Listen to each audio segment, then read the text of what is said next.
A lot of people think, okay, as long as I just have KPIs, we're golden. That's just part one. Part two is checking in on the KPIs.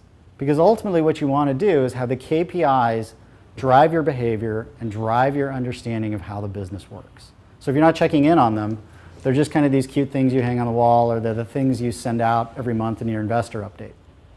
What I really encourage you to do is a weekly ops review.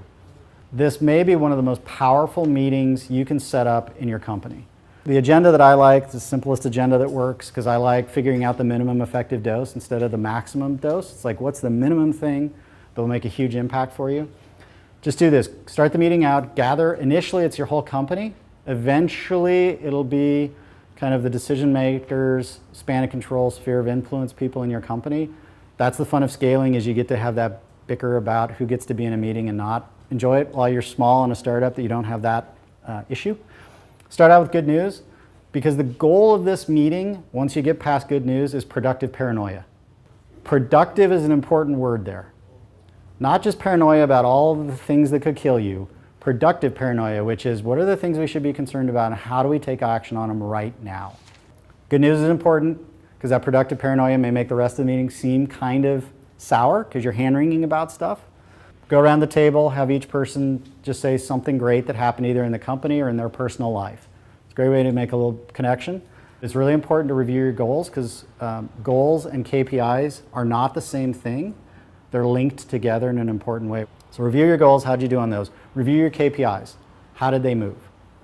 Now, if you notice here, if you're reviewing your KPIs every week, if you pick lagging indicators, it'll become apparent pretty quickly, because over a span of a week, they won't move. And you're like, well, 42 is still the number on that KPI. If you're picking leading indicators, they will move each week. So that's a good way to check in on. And when you review your KPIs, you're not just reviewing how are the KPI, how are the numbers doing, you're also checking in on, is this the right way to measure our business?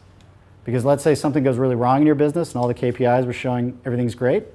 That's a great chance to reflect on, is this the right KPI? Or if something great happens in your business and the KPIs don't move, another chance to reflect on, do we have the right KPIs in our business? And then really important part of productive paranoia, and this is the productive part, is clear the issues. Pure paranoia is worry. Productive paranoia is where you actually take action on it.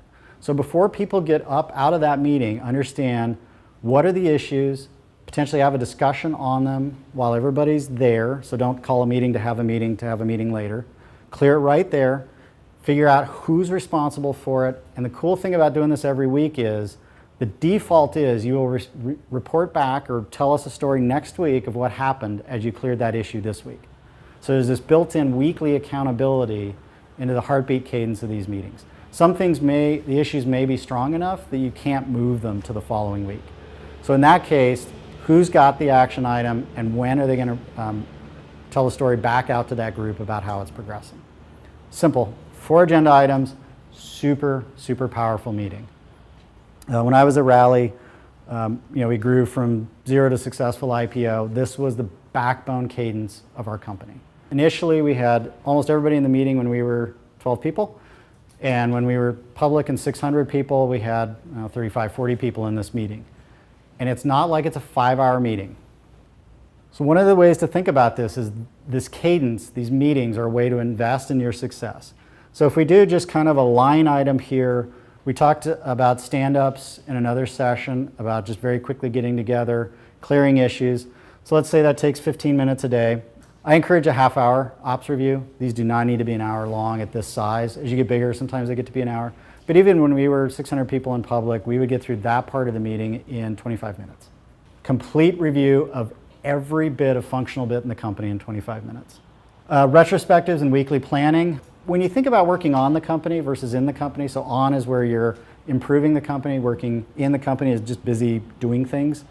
If you install all of this, you're investing about 5% of your time in the sort of weekly heartbeat. The monthly heartbeat adds in strategic planning, which I'll talk about tomorrow in goal setting. That'll up you to about 7%. And then if you do a yearly cadence where you're including quarterly offsites, generally that's just initially the founding team, executive team. Ultimately, you're getting to a point where if you do this well, you're investing about 8.7% of your time making sure the company runs really well.